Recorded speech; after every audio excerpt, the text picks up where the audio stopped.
全关了，所以我连他的表情都看不到。我就说有太大的地方，他说你没有看到我的表情都扭曲了吗？他说你为什么不告诉我？那个歌你们都会唱吗？等一下直接来。我们就说他不会啊。那时候伍佰老师还没来，他们说放音乐下去让他们听。你唱不会的时候，伍佰老师还会弹吉他告诉你什么音，不用等隔天我直接长出一个痘痘。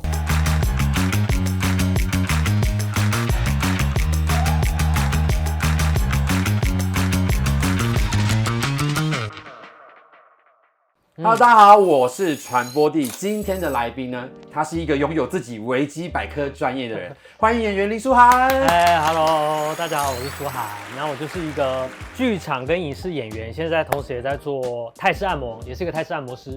其实我知道你从2016就开始表演工作，对不对？而且还入围了金钟奖最佳潜力新人，是第55届。不是，就是对，就是每次现在有人跟我讲这个 title 的时候，还有你刚刚的开场介绍，你说一个拥有维基百科的人，对不对？好，我跟你说，你要怎么有？我告诉你，自己去创一个。请问我的维基百科是谁创的？是，就是我本人自己。就是那时候2020就是入围这个金钟奖的时候，我就想说应该可以鼓励自己 push 自己多一点点，让自己看有没有机会曝光度再高一点点。然后我想说我要鼓起这个勇气，我帮自己创一个维基百科。很仔细耶。当有人搜寻到林书涵的时候，看到一个维基百科，是你就会觉得这个人好像有点什么。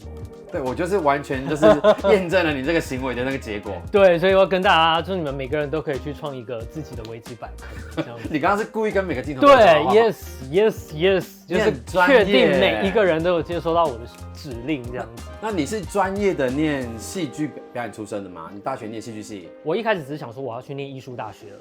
我高中的时候其实是一个很努力升学的小孩，然后只是你突然间听到说你有个机会去念一个艺术大学，你就觉得可以念艺术大学这件事听起来超酷，然后就想象有很多怪的同学，很自由的，有一些怪人走在路上。我那时候我的高中老师一个音乐老师就是北艺大的，他就说那边怪人真的有点很适合你，是不是？没有，我不是个怪人，但他是在警告我，他说怪人真的有点多，所以我其实很期待，但其实我们没有这么怪。我们真的没有这么怪。然后我一开始去念是念剧社系，做幕后的服装、灯光、技术、舞台，基本上剧社系就是一个一直在熬夜、一直在画画的一个系。我有一天就是花了8个小时画了一张服装画之后，我看着自己的作品，我都笑出来。我想说，为什么我人生花了8个小时在这里，然后画出这种这么自己都不喜欢的作品？就是那个不是喜不喜欢，那是荒谬。就是任何人，你还有存图吗？请给我们，我们要印着在节目里面。可能有，应该我可能找得到，因为我那时候觉得太荒谬了。他的这个服装设计就是要设计台湾的正头。我也忘记为什么最后设计出来这个我的设计理念是风筝。那我们来看看成果是什么呢？我怎么第一个感觉是木乃伊，然后有一些线头松脱了这样子。对，然后8个小时，我花了8个小时。你认真？涂改涂，但它有设计在里面，所以它包含一些设计的想法、构思的过程。我真的没有感受到呢。对，所以我转系了。OK， 我没有在画画了。很明确的。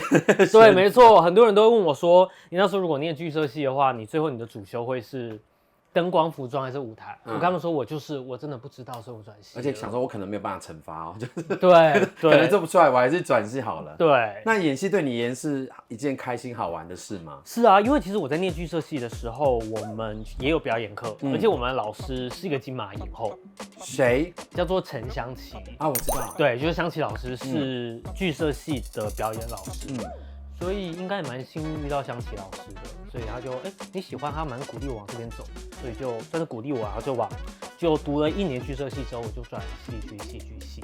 昨天给你访纲之后，你回复我一句话，然后我有被重击到。什么？就是你对于自己的描述是入行多年完全不红的演员如何持续表演。我想说，哇，这句话给人的压力很大。不是，可我觉得这个不是一个很负面的想法。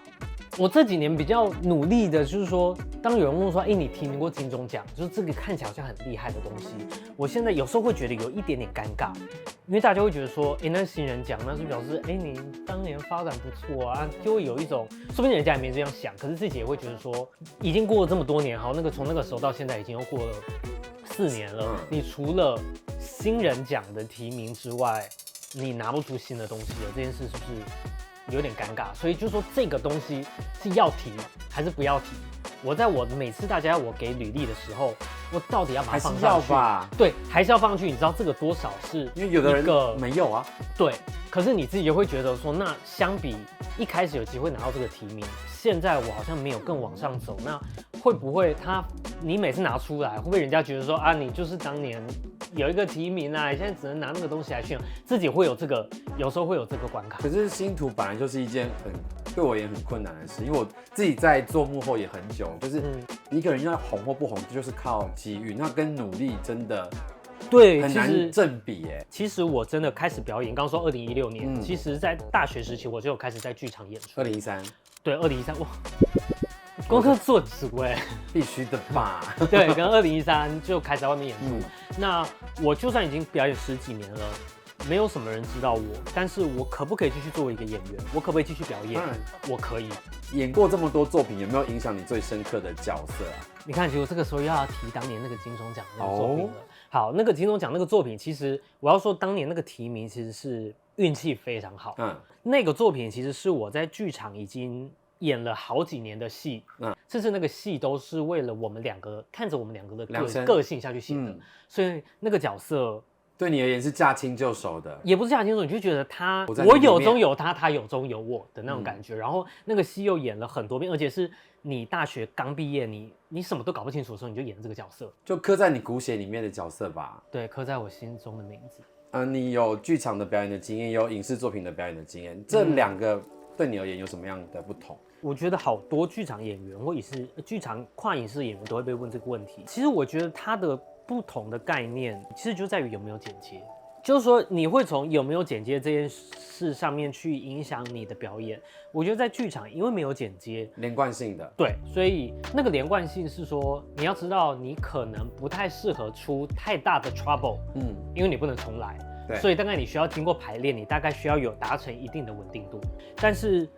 拍摄现场就是说来就来，然后说今天可能拍最后一场，我们换第几场、第几个镜头，对，然后突然情绪要跳过来跳过去，或者说，导演突然有不一样想法了，你这里可不可以怎么演啊？你可能突然我有点想不懂，就是前面是这样，现在真的要给一个，反正自己会卡住，是不是？对，可是有时候你就要相信说他会不会经过剪接，所以就算你现在觉得这个情绪你好像突然在连贯性上没办法理解。但也许剪辑起来是顺畅的。导演内心的画面是，也许他会把你放过去，那个画面剪接起来就是合理的。所以有时候你就是要信任导演，而且他就是在当下，你在每个当下，不管你收到什么指令，你都要给出很真实的情绪。哪一个难度对你而言比较高？难度都很高就是已经演戏这么多年了，还是真的都好难哦。因为我去年看了一部叫《此时此刻我爱你》，我看完就当下觉得这怎么演呢？怎么背那个剧本？因为它是很多很重叠的小小的段落，不断的重复，但是可能每一次灯灭了又在亮起的时候，有几句话是不一样的，或是你跟我的台词是对调。我想说，这么没有逻辑的剧本，他们要怎么在台上演100多分钟？所以这个背剧本的能力要很强。我真的很常遇到，有人碰到那个。说我是舞台剧演员的时候，他们就会说：“你好厉害，那些词怎么都背得起来？你怎么记得住你要走去哪里？”这就是我学习的专业。我是觉得说，它其实没有特别难。就像我们每个人都觉得，我觉得工程师你怎么有办法看得懂那些程式？数学老师就是那些算式你怎么背起来？没有，因为你受过训练。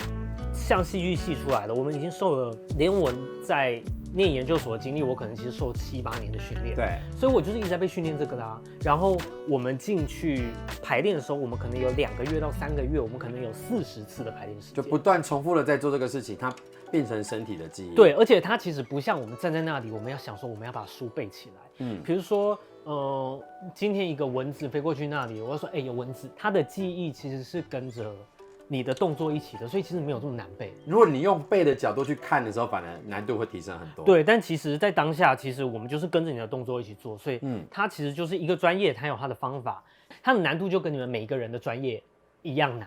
那会不会在表演当中突然就宕机？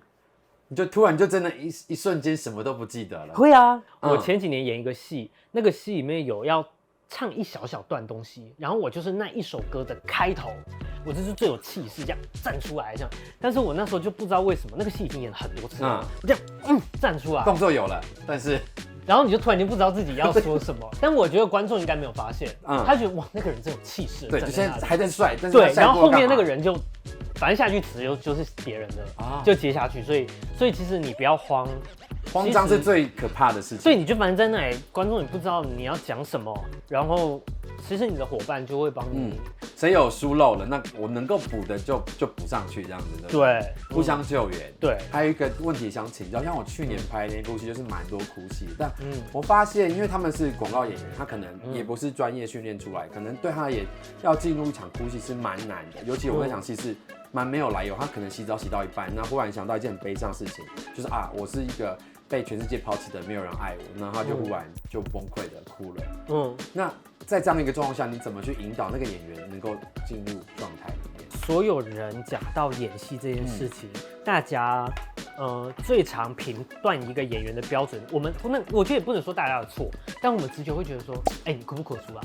你可不可以3秒落泪？就跟唱歌唱高音一样，唱的高音就唱得好。对，就其实不一定，但是我觉得，于是这件事情变成所有演员的一个压力，好像你必须证明你能哭得出来，你才是个好演员。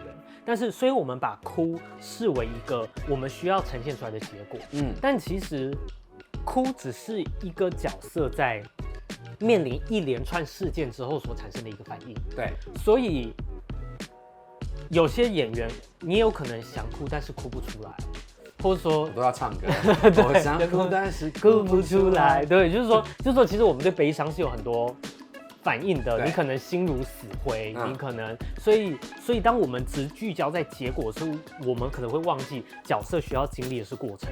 也许你去创造这个角色经历的所有事情之后，你可能最后哭了，或是你最后没有哭，你有可能找到表现出这个悲伤的方法。所以当我们一直 focus 在结果的时候，反正演员只 care 在说我现在的生理反应必须产生哭这件事情。我那时候戏剧指导给我一个概念，我很喜欢，就是他跟演员讲，比如说他现在回想起一件很难过的事情，但是那个感觉像是他从海里面捞起来那个沙子，但是沙子就会从手的这个指缝中一直流走。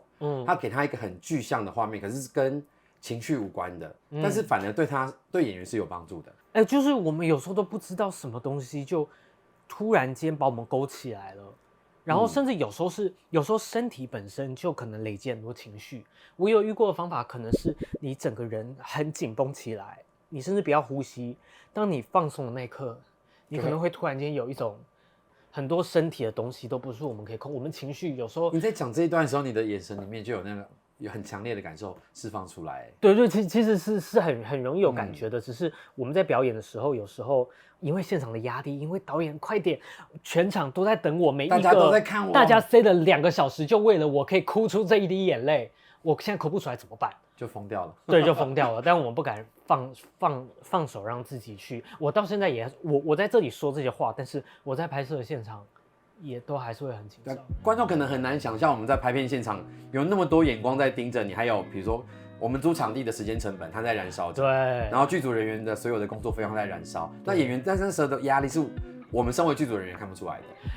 不管现场怎么样，在镜头前面，当你们看到的观众看到的时候，他要是放真的，对，很难，表演真的好难，真的很难，他又很，可是真的很好玩，因为你达成的时候的成就感很高。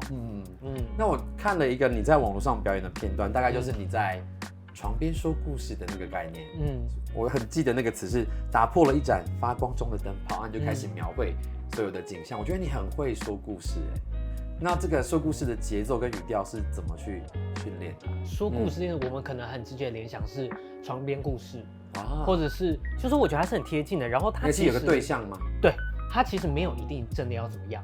所以重点就是你感受那个文字的情绪是什么，以及你现在是要跟谁说。基本上就是这2件事情。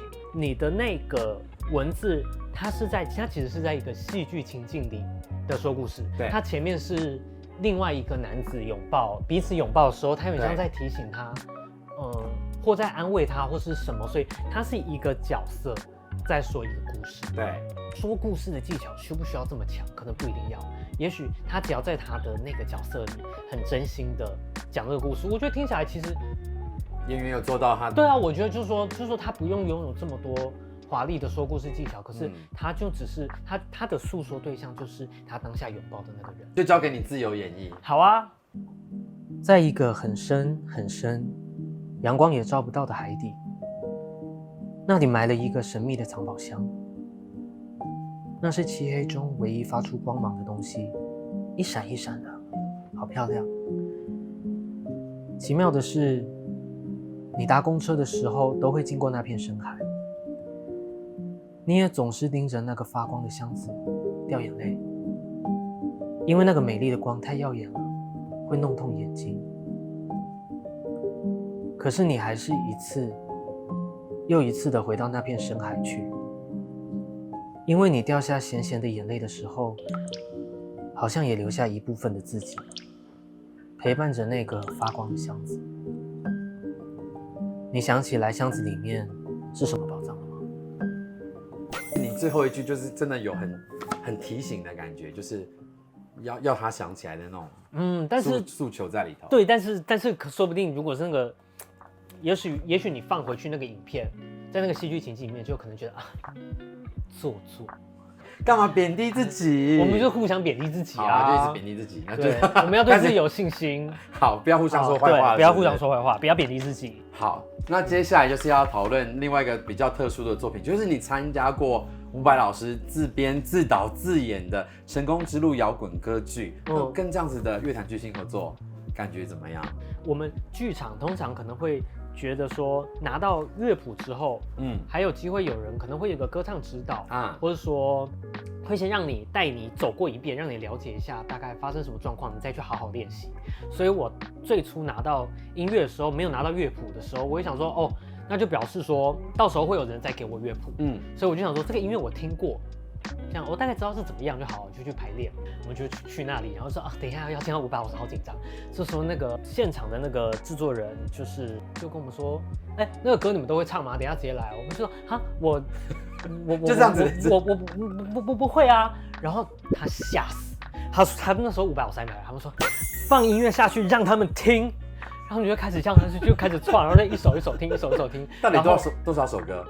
应该有6首，然后到时候，然后第一次见到伍佰老师之后，你很紧张，就是你看到一个你从小听到大的一个巨星，就在我们的距离可能就现在再远一点点，在同一个小小的录音室里，然后他突然教你说你这里要唱什么，然后你就觉得你突然间你从来不知道一个人在压力下可以有多么强大的学习能力。你立刻把6首歌都学会吗？就是学下去了，然后你唱不会的时候，伍佰老师还会弹吉他，告诉你什么音，我就觉得天哪，我再练不起来。伍佰老师那个压力好大，一直弹吉他。我跟你说，我那天一结束，我脸上直接不用等隔天，我直接长出一个痘痘，就是这么夸张。这么夸张？对，但其实伍佰老师人就是非常好，对他一定是人很好，他人就是非常好，他就是其实非常愿意告诉你、引导你那个是什么，所以其实不用那么紧张。所以压力是你自己施加给自己的。不行，还是伍佰老师都弹吉他给你，还是好，所以是伍佰老师的错，不是，是他的吉他的错，我们怪罪到吉他上。没有，就是我应该要准备的更好去现场，就是这样子。对，下次我学到了，而且他们流行乐团的人，他们本来就是跟着乐器走，他们没有在出乐谱的，那个经验太奇妙了。然后就跟着老师去到处巡回。那你对你自己唱歌有自信吗？我对我自己唱歌有一点自信，但也不算太有自信。我不是那种唱得出大炮型歌的人，就是大家的迷思，因为大炮不见得才是优秀啊。就是说有一些厉害的人，就是他可以唱大炮，他也可以唱很简单的歌，就很好听。现场可以唱一下吗？可以啊。Now I understand what you try to say to me.How you suffer for your sanity, how you try to set them free. They would not listen, they did not know how. Perhaps they'll listen now, for they could not love you. But still your love was true.And when no hope was left inside, on a starry, starry night, you took your life as lovers often do. But I could have told you, Vincent, this world was never meant for one as beautiful as you. Hey!非常好听吗？耶！你的声音就是比我在你上传的影片里面，我觉得好听更多哎，不知道是不是因为现场的关系。没有这首歌我唱很多年，我也觉得很喜欢这首歌。然后就是你练很多年了，你就多少而且你的声线，你在这首歌选择的表现是怎么讲？我说飘好像大家都觉得音不准，可是就是你选择这样的表现方式，是我很喜欢的，很声音有一种不稳定的感觉，可是那个情感反正有打到我。因为学王若琳啊 ，Joanna， 她唱就是这样啊，她唱我觉得好好听哦，很就要偷学她一下啊。而且你后来又是在高音的部分又有另外一种感受，那个亮度是有的，那太好了，很棒。练这首歌练这么多年，就是为了这一刻10年，对，就是为了这个节目。为这一刻，你看我练这么多年，就是为了这一刻。又给3个那个镜头都要这样，这就是懂得镜头的人会做的事情。你很棒，就是不放松的人就是要这样，一直顾自己的形象。那你怎么会从演员的这条路转到现在兼职的这个按摩师的工作？我觉得他跟表演一样，很多东西都是缘分，好像你需要他的时候，他就会正好来找你。所以说其实我一直以来都有兼职啊，我做过超多工作，我有豆花店，陪小孩子玩。陪小孩子玩就是读书，很小的小孩，然后那个妈妈原则上就是妈妈其实也在家，但她就希望就是小孩子不要3不5时去找他哭，所以有一个人陪那个小孩分散注意力是很陪玩员，对，陪玩或是把小朋友带去公园，然后怎么觉得你好适合这工作？对，就是还有什么咖啡厅有做过啊，卖沙发，好像很多演员都这样子啊。对啊，因为大家都是想要继续表演，但是你还是需要有一个东西支撑你的生活。然后就在我对于我那个时候的打工的工作可能比较倦怠的时候，小太空就是我现在按摩的地方的老板，他是我朋友的朋友，他正好要开按摩店，然后说要招收一整批新师傅来训练，变成说你可以从头学会一个新的东西。以这种像是兼职的工作，有一个人愿意培训你，让你学会一个赖以为生的技能，这件事很难得，所以我觉得好，我就去。而且他按的真的很好。很多人来按摩，其实他就是身体，这个人需要被照顾。所以你就是让他感受到他被照顾了。对，你愿意让他这样，你愿意聆听他现在，哪怕你只愿意聆听他现在想要大力一点、小力一点，他可能都会觉得，在这2个小时内有人在意我。就其实我也不太会在乎力道的人，那可能某一下我痛了一下，然后你就会说，这个力道可以吗？对，我有个学弟来找我按摩，然后那天我想说他可以好好睡觉，我就把灯全关了，所以我连他的表情都看不到。结束之后，我就说，这样 OK， 你那里有太大力吗？他说你没有看到我的表情都扭曲了吗？我说你为什么不告诉我？所以我就是会观察你的表情， OK， 然后如果有异变的话，那我就可以问你说，真的要这样吗？但是也有客人他也想，他就是可以忍，他就是想要这样子，这么大力。对，那我当然尊重你，我不要去定义你需要什么。然后你是一个很奇妙的人。怎样？你在按摩的时候，你按摩的时候，没有人像你的那个姿势这么安详。你说我会这样抱着，对，你会这样抱着。他上次有跟我讲，对，我就会说，请问，如果你要把手放开的话，要不要盖毯子？对，要不要盖毯子？或者你要把手放开，就是这样，你会比较安全感吗？没有，就是非常的安详这样子。你是我遇过最安详的客人了。好烦，我很喜欢安详这2个字，我很像，我都觉得好像就是被整理的很好的大米，然后那这边安宁。对。好，那大家如果想要找舒涵按摩的话，可以去小太空泰式按摩空间，然后在他们的 LINE 上面有预约系统，可以直接点选他的名字，然后就有跳出来时段可以让你选择。对，然后我们店里有很多很赞的师傅，就是不点我也可以点很多其他人，他们都很赞。我就是要推荐你才找你来的啊。OK， 好，不要去点其他人，只点我，其他人也都很棒，也都很棒。对。好，那传播地频道我们下次见喽，拜拜。拜拜。你要每一集都看过的。对，拜拜。